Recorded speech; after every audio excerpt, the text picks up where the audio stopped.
Uhali gani mtazamaji wetu wa Global Library TV, karibu kwenye Global Makala, na leo tutazungumzia moja ya maajabu 7 ya dunia, ukuta mkuu wa China.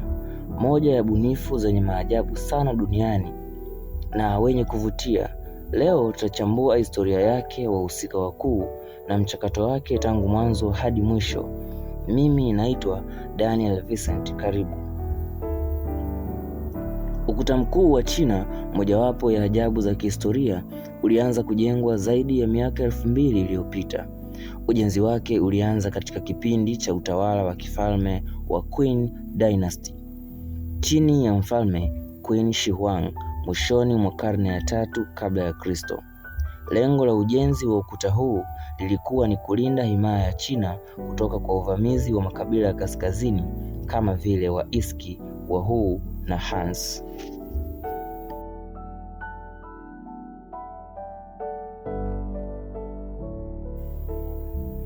Qin Shi Huang alikusudia kulinda milki yake na kuunganisha maeneo ya China. Aliagiza ujenzi wa ukuta mrefu na imara, na kazi hiyo ilihusisha mamilioni ya wafanyakazi. Ukuta huu ulianza kama safu za kuta za muda, lakini utendaji wake na umuhimu uliongezeka kadri miaka ilivyopita.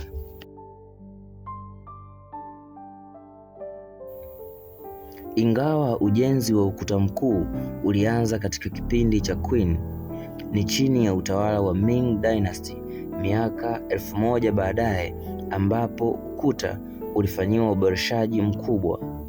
Katika kipindi cha Ming walijenga sehemu kubwa ya ukuta kama tunavyoona leo.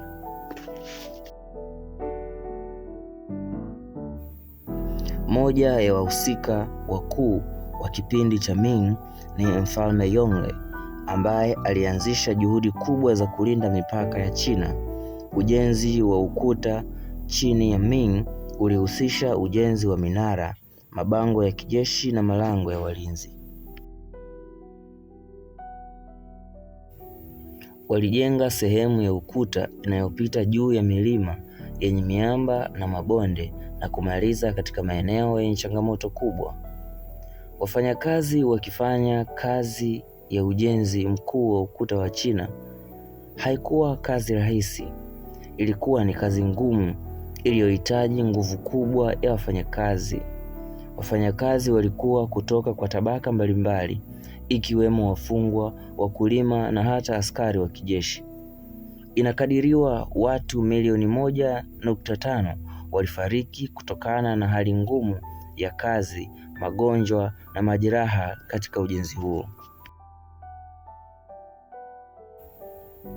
Wafanyakazi walikuwa na jukumu kubwa la kusafirisha mawe, mchanga na udongo ili kuunda kuta ndefu na imara.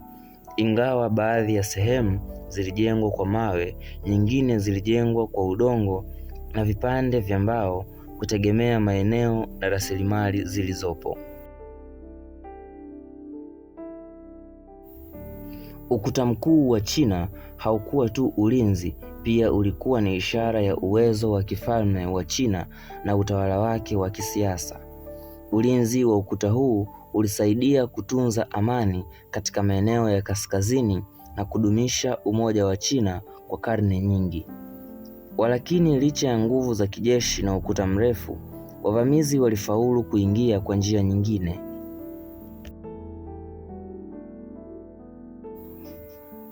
Leo hii ukuta mkuu wa China ni sehemu ya urithi wa dunia na ni kivutio kikubwa cha utalii. Licha ya kuharibika sehemu zake, ukuta unabaki kuwa alama ya nguvu, juhudi na historia za nchi ya China. Mimi naitwa Daniel Vincent. Tafadhali usiache kulike, kushare na kusubscribe, na tukutane tena kwenye video inayofuata. Asante.